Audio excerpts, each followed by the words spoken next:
Wait, you're going to sleep in there? I was supposed to be house-sitting with my niece at my elder brother's house while he and his wife were on a trip. As we were joyfully discussing our plans for the following day, my niece reached for the closet door, signaling her intent to go to bed. She slid into the closet without a moment's hesitation, leaving me surprised. When I rushed to grab her arm, she looked up at me with a puzzled expression. I am a 24-year-old housewife named Melissa, and I have a brother who is 5 years older than me. We lost our parents early in life, and having always gotten along, we continued to support each other. That didn't change even after we each got married, and we still maintain close family ties. My in-laws are great, but they live in Alaska, a plane ride away, so we can't rely on them easily. My brother, Sam, and his wife had a shotgun wedding. After clashing with her parents, she has been estranged ever since. With no nearby relatives to rely on, our relationship has been one of mutual support without reserve. It was only strengthened when Sam and his wife had a daughter, and 4 years later, a girl was born to my family as well. The daughters, who lived in the same city, grew up close, almost like real sisters. As the years went by and my niece Sarah was about to turn 10, Sam told me about his plans for a 10th wedding anniversary trip. If it's okay with you, Melissa, could you look after Sarah while we're away? It's just a short overnight trip nearby, but we thought it'd be nice to spend some time alone. I was only too happy to oblige. When we discussed dates and when I asked when I should pick Sarah up, he shook his head as if I didn't understand. It seemed that he wanted me to stay over at his house with Sarah, concerned about leaving the house empty for security reasons. I teased him about being overly worried, but finally gave in.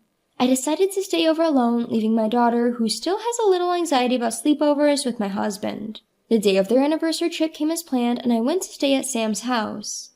I held Sarah's hand as we waved goodbye to her parents. She looked a bit uneasy, watching their backs, but our house-sitting adventure was about to begin. I originally planned to bring my daughter over and have my husband pick her up at bedtime, but Sarah adamantly refused, so I gave up. I know she enjoys playing with my daughter, and although she won't tell me why she doesn't want her here today, there must be some reason. So, to cheer up a disappointed Sarah, I promised to take her to my house to play after breakfast the next day, which made her eyes light up. Sarah usually tailors her play with my daughter, so I brought some slightly complex games and puzzles that adults could enjoy as well. As I spread them out, I asked her what she wanted to play with. We spent her time playing games and cooking dinner together, but throughout, Sarah stayed close to me, constantly glancing around nervously. At first, I thought she might be lonely without her parents or still nervous, but her behavior didn't change even after a few hours. So I asked her if something was bothering her. But no matter how many times I asked, she said, "No, it's nothing," and she didn't tell me what was on her mind. Sarah's behavior seemed like she was on guard against something invisible. Only when it was time for me to go to bed did I finally understand what that meant.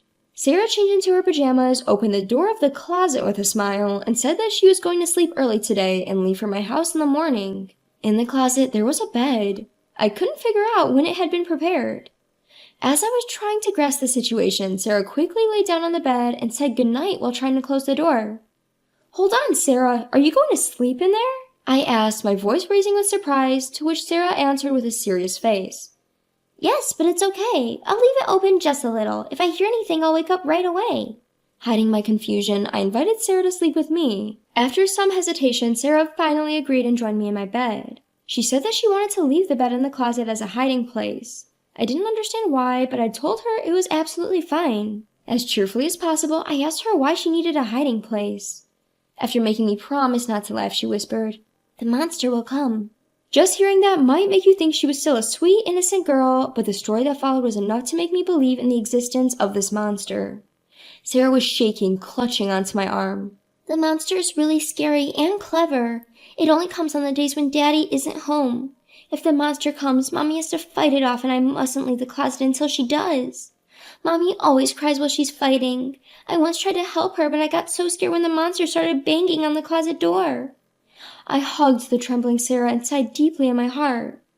Probably this monster does exist, and it's not some trick to get a child to bed. Discovering my brother's wife's affair in such an unexpected way made me feel lost. If this monster was my sister-in-law's lover, it wouldn't come to this house while she wasn't around. However, Sarah believes that the monster comes on the days when Daddy isn't home. Today, while my brother is away, the evidence is that she stayed close to me all day, guarding the windows and entrance. Considering my kind-hearted niece Sarah and my brother who trusts his wife, I felt a surge of anger towards my sister-in-law. But more than that, I wanted to reassure Sarah right now. I held her hand and smiled at her. "It's okay, Auntie's here today. You said the monster is clever, right?" Then it'll be surprised to see a stranger and won't come into the house. And your mommy, who is always targeted by the monster, is with Daddy today, so the monster can't get close to her. Still, Sarah, who does not know the true identity of the monster, keeps her face clouded with anxiety. The more time passes, the more she begins to fear that the monster will attack soon. She suggested we hide in the closet together, so I tried to calm her down by encouraging her to share anything that worries her about the monster. I thought she would eventually get sleepy as I take away her fears one by one. However, when I heard more from Sarah, I knew I couldn't just sit back. Instead of putting her to bed, I immediately took her out of the house without changing her clothes. I rushed home in my own car and explained the situation to my husband and arranged for him and his friends to stay overnight at Sam's house. Around 10 p.m. on the day that my husband and his friends went on their way, I received a phone call from Sam asking about Sarah. "Has Sarah already gone to bed? You shouldn't forget about your husband and daughter once in a while and have a good sleep. Make sure you lock up the house. Good night." After asking about Sarah, he told me to lock the door before I go to bed. He strongly warned me not to leave the house, and it took all my strength not to let my voice tremble. After ending the call, I looked at Sarah, who was sleeping peacefully with my daughter, and vowed to drive out the monster. The next morning, my husband returned from my brother's house. I trembled with fear and anger at the sight of my husband telling me about the events of the previous night. I was relieved that my judgment the day before had been correct.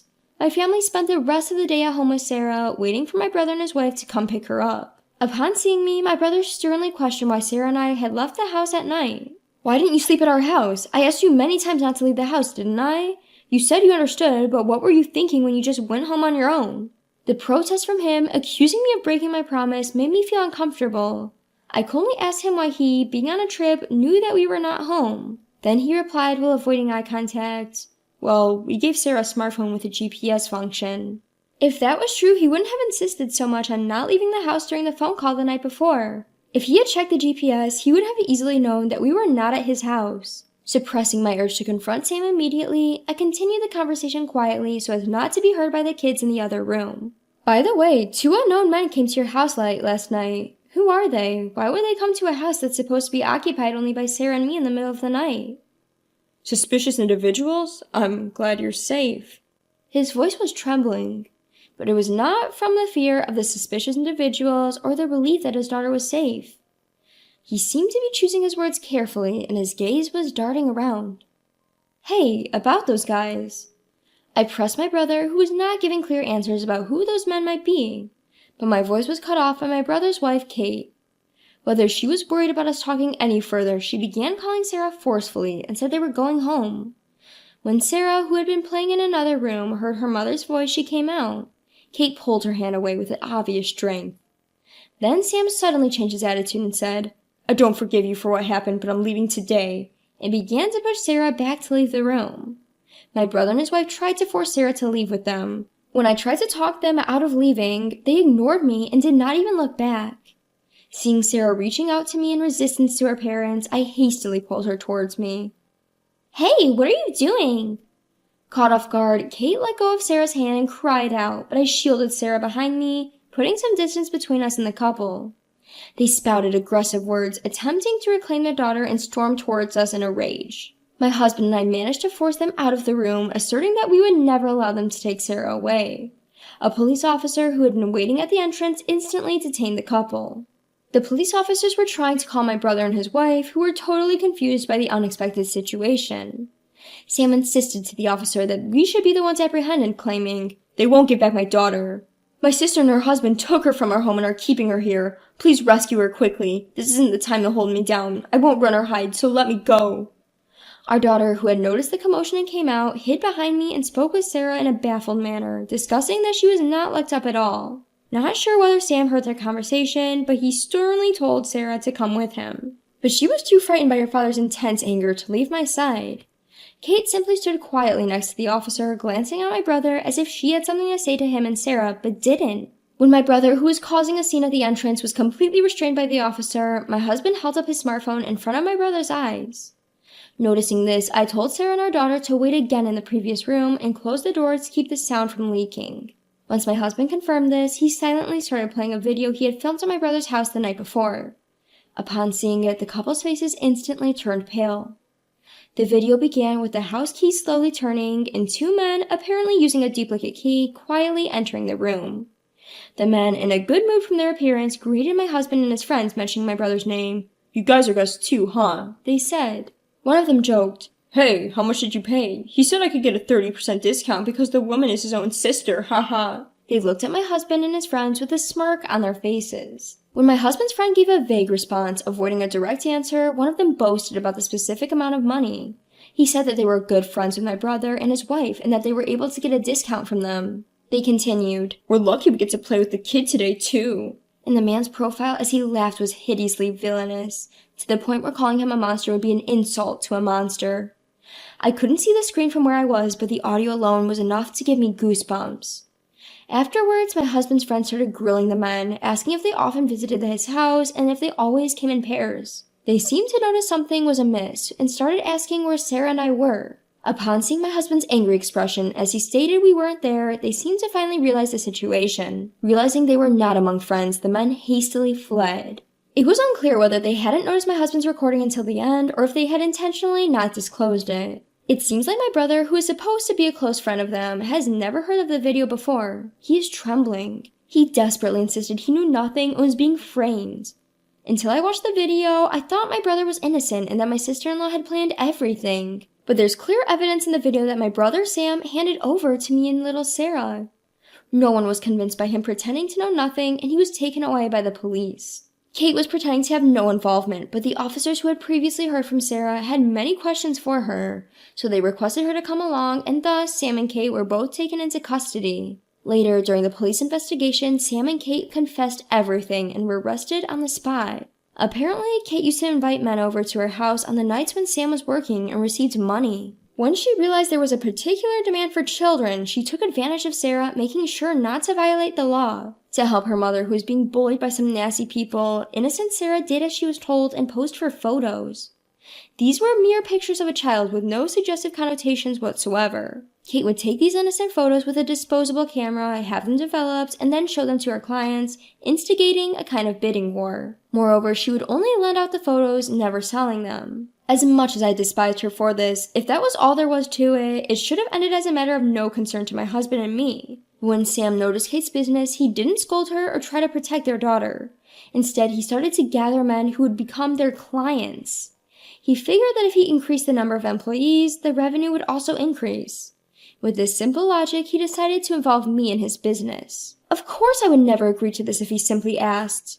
So he came up with a plan to force me to work and used photos from the scene as a continued threat. Thus, they carefully picked a day when the neighbors were not around and locked me and Sarah in their house. Then they exchanged their house key for a large sum of money and left on a vacation to prove they had nothing to do with what was happening. What Sam and Kate didn't foresee was Sarah, who used to obey Kate's every word, revealed the situation to protect me. Sarah didn't understand most of the conversations happening at home, but she knew that the nasty people were targeting us. She confided in me, and that's when the hellish situation in Sam's house was exposed.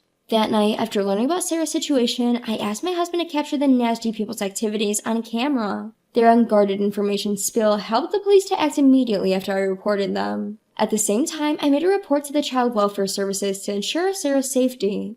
We informed the police about Sam and Kate coming to our house and had them arrested, finally protecting Sarah from the two of them. My brother and sister-in-law, who were arrested on severe charges such as violations of child welfare laws and the laws to prevent prostitution, did not escape imprisonment despite being first-time offenders. The pictures of the child that had been taken and stored over several years were deemed particularly egregious. Once an image is leaked on the internet, it can never be removed completely. I was chilled to the bone when the police told us this, but luckily, because Kate hadn't digitized the photos of Sarah or sold them and had kept them securely stored, we were able to prevent any leaks. I don't understand how my once kind and reliable brother Sam could turn into such a horrific person. We had been helping each other out normally up until then, and it scares me that we had no idea he had become so twisted. Anyway, I hope they will face the reality of what they had done. After the arrest of Sam and Kate, the monsters who were likewise questioned by the police later seemed to argue that they were innocent since it was just an attempted crime. However, the fact that someone's child's photograph was found in their house and that they seemed to be involved in some kind of other crimes confessed by Sam and Kate during the investigation led to their arrest on multiple charges as well. After dealing with the monsters and their associates lurking around us, we then inquired at the Child Protective Services about what would happen with Sarah. With both her parents arrested and no one to care for her, it was decided that Sarah would be taken away from her parents, who were absolutely unfit as guardians. That was a relief, but Sam and I don't have parents, and my sister-in-law's family has cut all ties. We learned that if we can't find someone who's willing to take her in after reaching out to the family of my sister-in-law, she would have to go to a foster care facility. After consulting with my husband, we decided to adopt Sarah.